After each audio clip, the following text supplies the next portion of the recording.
You're listening to Following On with me, Neil Manthorp, alongside former England fast bowler Steve Harmison. And remember, if you have missed any of the show and you want to catch up, you can download the podcast from the Following On feed, now available via the free talkSPORT app or wherever you get your podcasts.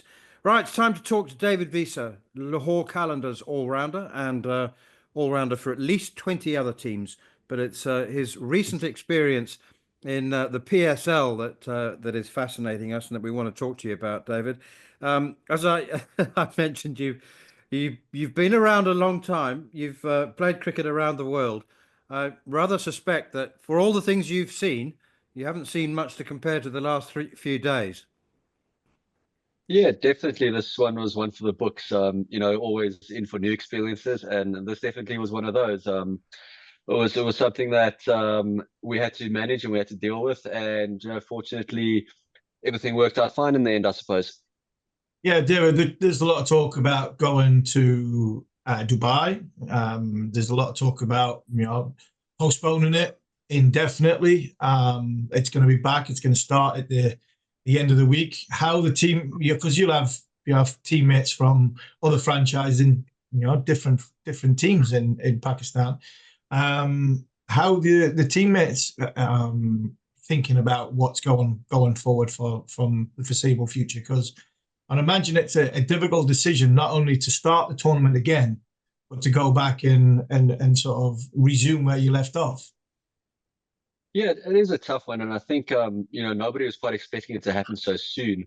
I don't know if there's a little bit of pressure to get the tournament done from sponsors or from broadcasters, whatever it is. But from our side, definitely when we left to go to Dubai, we didn't think that was gonna get picked up again so soon. Obviously, the political side of things and the ceasefire now that it's happened, and they seem to have confidence that things have calmed down enough to finish off the tournament. I mean, there's only 8 games left, so it's not like they need a big window or anything. But yeah, it was a little bit of a surprise when they decided to continue the tournament so soon after what happened. I've got a very good friend, you probably know him actually, who's a cameraman, South African cameraman, who was working on the PSL.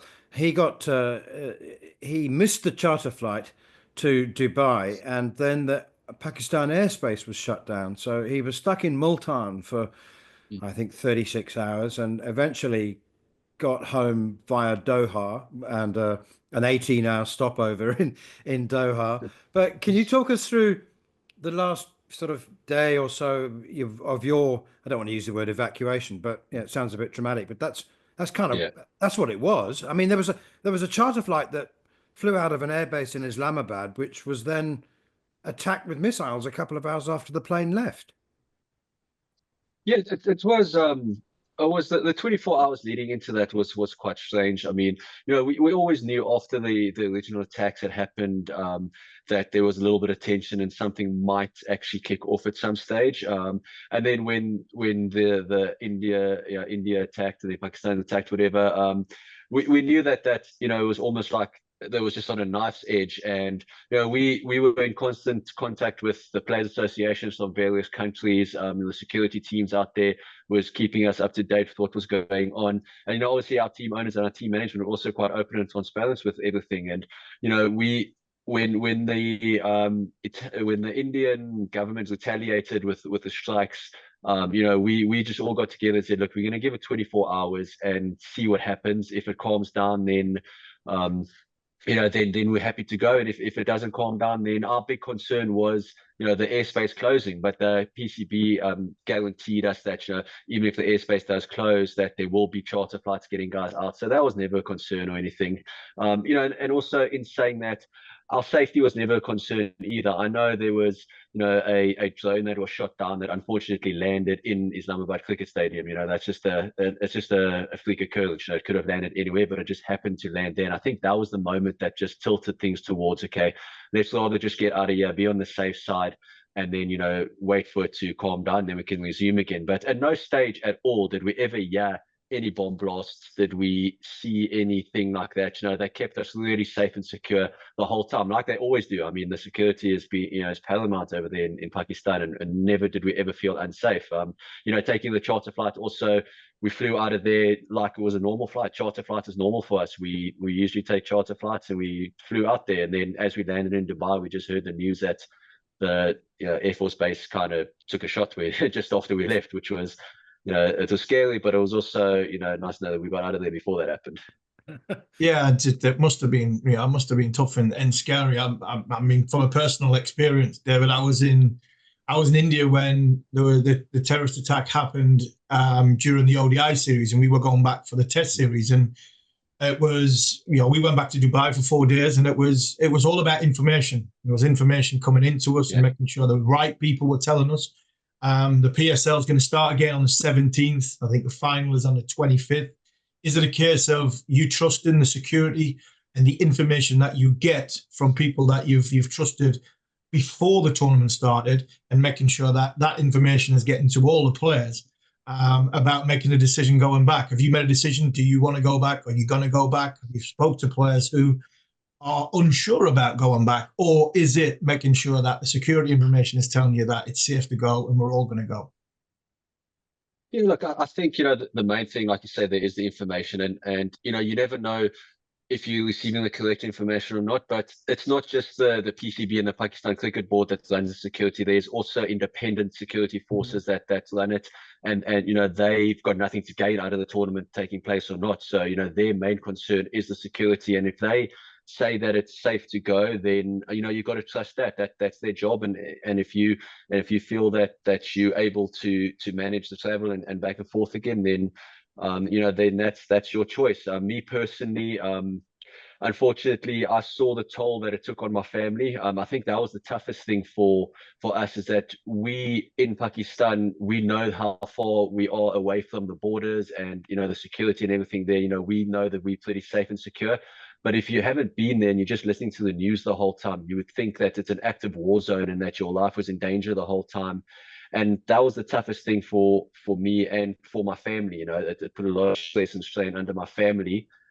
And ultimately that was a big decision for me to leave the tournament originally. And also I've decided that I'm not going to be heading back now for the remainder of the tournament. It's just still too fresh, and the scars of my family is still a little bit too strong at this stage. So I've kind of decided to I've told everybody that I'm not going to be going back this year, but next year again, open, definitely very keen to be going back again.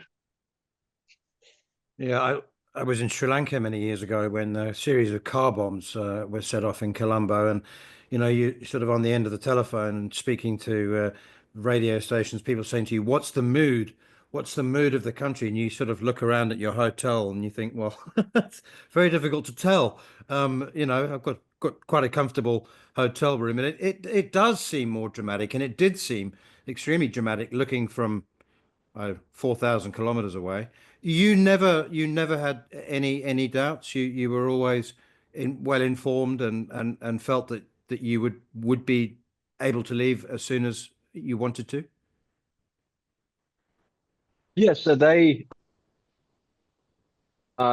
told us, we had a meeting with the chairman of the PSL, where we raised our concerns. And one of the big concerns, again, like I said, was the closure of the airspace. Guys didn't want to get stuck there, if they wanted to go back to see their families. And they told us that there's always been an evacuation process in plan. You can leave whenever you want to. We've got these charter flights that can get you out within hours.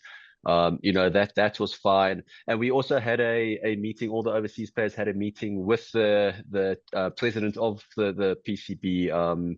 He's also the Minister of Interiors there in Pakistan, so he's quite well informed of everything that was going on. And they guaranteed us the whole time our safety. And like I said, there was never a time where we felt that our safety or our lives were in danger.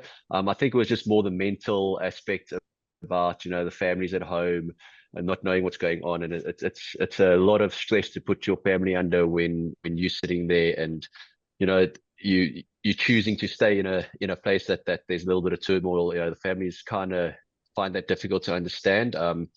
So ultimately, I think that was why a lot of the overseas guys decided to go home or go to Dubai for a couple of days, just to get a mental refresh and just to ensure their safety and their family's mental well-being.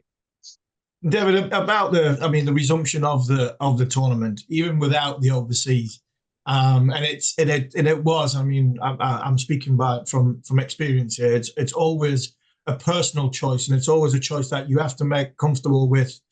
A whole raft of information from at home, which is more important than anything else. When a tournament like this is going to be resumption, it's going to play. How important and how happy are you that the tournament's going to go ahead? For the people of Pakistan to try and put these 7 days not behind them, because it'll never ever be behind them because of what's happened in their country. But it's important that cricket is. I mean, I don't think anybody realizes outside India and Pakistan, that part of the world, what an unbelievable religion it is for people that are living there. But it's important that it finishes, because they need some light at the end and closure at the end of what's been a difficult few weeks. 100%. And I think, that's spot on, is that people don't understand how passionate, Pakistani fans are about cricket. And, they love the sport. They love supporting their local team. And I think, for them to be able to get, the PSL back running again, it's been such a tough week or two for them, for the Pakistani, as a country and the people there, that, it could be nice for them just to forget about what's happened in the past week or two, and just to go and relax and enjoy some good cricket. I sincerely hope that there are quite a few of the overseas guys who decide to go and play there. I think, the Pakistan public deserve to have the strongest teams as possible out there. And I really hope that this doesn't taint all the hard work that the Pakistan Cricket Board has put in over the last couple of years to get cricket back into Pakistan, because like I said, it's a great place to tour. It's a place where I've always enjoyed touring, and the fans deserve to have the best players in the world going to go play there. And, the safety issue, they've worked so hard on guys always feeling safe and secure, and that's never been an issue for us. And, I hope that, moving forward to next year's tournament and years after that, and, guys don't see this as a red flag or a threat to anything. They just understand that sometimes politics gets in the way of cricket, and, you've got to put that to bed and trust the people who are involved, and trust the people who know about the securities and everything, and then, just go out there and go enjoy some cricket. Last one from me, David. Let's talk about David Wiese. Last time you were on this pod talking to us, you just completed an entire year playing franchise cricket, and you clearly still have it. But I'm just curious, like, are you going to carry on playing? I mean, how's the engine? The engine was good. It took a little bit of a knock now this year at SA20. I got a bit of a bad injury, which I'm still not 100% recovered from. But that's kind of when I thought that I might only have a year or so left in me. Now this injury has just sparked me up a little bit to get things going again, and to prove to myself that I can come back from this type of injury. I still love the game. I still enjoy it, and I feel like I'm still good enough to be contributing to the teams that I'm playing for. And, that's the main thing for me, is that I'm still there, and I'm still putting in good performances and still contributing to victories for the team. I know at some stage, I suppose, Neverland has to stop, and Peter Pan needs to go to bed at some stage. But the sport, I love it, and I'll always be involved with it in some way, whether it is playing, whether it is coaching, administrating, whatever it is. I just love the sport so much, and as long as people see the value in me, I'll always be involved with it. You're a long time retired, David. One more, keep going. Just keep on going as long as you can.